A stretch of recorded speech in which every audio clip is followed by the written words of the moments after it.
Not that our shareholders would understand. I plucked a card from my jacket pocket along with a credit stick.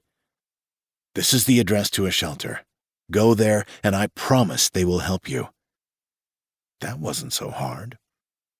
Mercedes was always telling me the easiest way to make a difference was to get involved. Nothing would change unless we made it happen. I was following her lead, and while the shelter I supported couldn't help everyone, it was something. The credits would get this woman and her child to the door.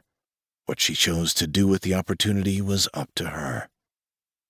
The woman beckoned to her child, who ran over and crawled into her lap.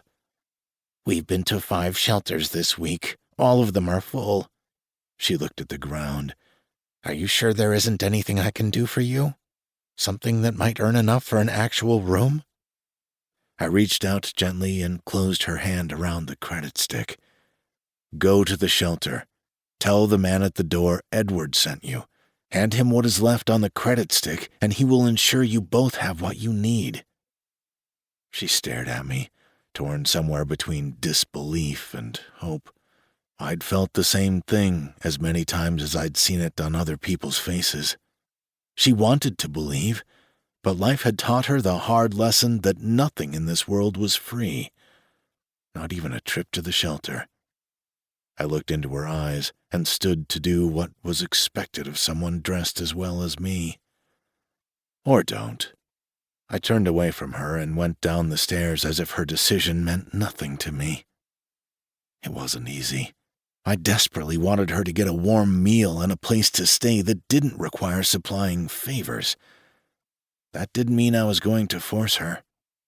Holston would have told me I was being ridiculous. Dad would remind me we had people who relied on us for their income. If the Omega Corporation faltered, so did they. We had an obligation to our shareholders that couldn't be ignored. Easy to say when we lived in the paradise of the upper city instead of this jungle of depravity. Some people here would live their entire lives without seeing the sun. When you're born into a life like that, it was no wonder they turned to different opportunities for survival. Gangs, drugs, sex work, and slavery. For the right price, anything could be found in the Undercity. Corporate security didn't even come down here unless someone was stupid enough to mess with the infrastructure. There was nothing else this far below the upper levels worth protecting. Their real job for most security officers was keeping the riffraff out of the upper city. A job they were damn good at. Another of the things I'd like to change. The road leading to Mercedes' clinic actually had lights on it. I wouldn't have been surprised if she paid for them herself, like all the equipment she was using in the clinic. It was a good thing her father indulged her every desire, or she'd be stuck in a corporate slog forever, like the rest of us. While my father owned the largest corporation in the galaxy, he'd never let me do something as honest as helping the less fortunate. Holston would have said they should help themselves. God knows the people down here probably tried. It wasn't easy to climb back into society after a person ended up on the street.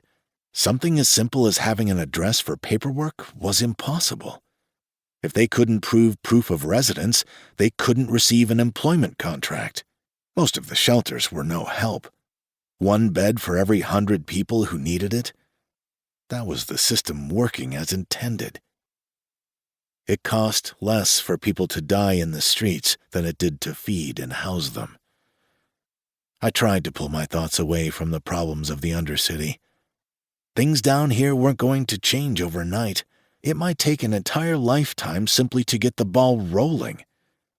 It was a life well spent if I could spend it with Mercedes.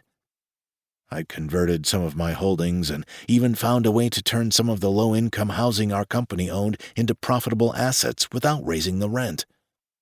My dad was going to lose his mind. My new housing plan would revolutionize how people rented property.